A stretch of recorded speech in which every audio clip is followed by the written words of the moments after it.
గతం నుండి కూడా ఒకటే చెప్తా ఉన్నాం, ఏదైతే ఈ డిస్ప్యూట్ ఉందో కంపెనీ మూతపడడానికి దానికి మేము కారణం కాదు, ప్రభుత్వాలే కారణం. ప్రభుత్వాలు డిస్ప్యూట్ వలన ఇవాళ మేము రోడ్డు మీదకి రావాల్సి వచ్చింది. ఈ లోటు బడ్జెట్లు ఆ బడ్జెట్లు అని చెప్తా ఉన్నారు. మరి షుగర్ ఫ్యాక్టరీ కార్మికులకు ఎక్కడన్నా లంకె బిందెలు ఏమైనా దొరికినా ఇన్ని సంవత్సరాలు జీతపత్యాలు లేకుండా బతకడానికి?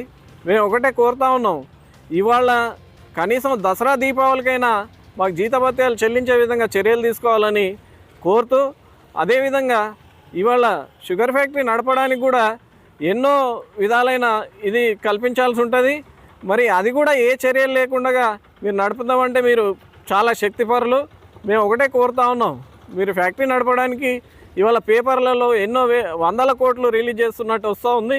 మరి మేము ఒకటి అడుగుతా ఉన్నాం, ఆ 100 కోట్లలో కనీసం కార్మికుల జీతభత్యాలు చెల్లించాలని. మరి కాంగ్రెస్ పార్టీ ప్రభుత్వం రాగానే నిజాం షుగర్స్ ఫ్యాక్టరీని మేము రీఓపెన్ చేస్తా అన్నట్టు చెప్పడం జరిగింది. అదేవిధంగా సీఎం రేవంత్ రెడ్డి గారు మరి రాగానే నిజాం షుగర్స్ మీద ఒక కమిటీ వేసి మాకు మరి మంచి తీపి కబుర్ని అందించిన విదితమే. కానీ మళ్ళీ అదే ఎంపీ ఎలక్షన్లో మరి ఇదే నిజాం షుగర్స్ ఫ్యాక్టరీని సెప్టెంబర్ 15 నాడు భూమి పూజ చేస్తా అన్నారు. దానికి మరి ఏ విధంగానో మరి కాలయాపన జరిగింది.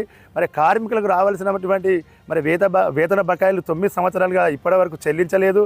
మరి రాబోయే రోజుల్లో బతుకమ్మ, దసరా, దీపావళి మరి గత 9 సంవత్సరాలుగా మేము ఎదురు చూసినా ఒక్కరోజు కూడా మాకు ఆ గత ప్రభుత్వంలో కూడా ఏమీ మేము ఆశించలేదు, ఏమీ ఇవ్వలేదు ఆ ప్రభుత్వం.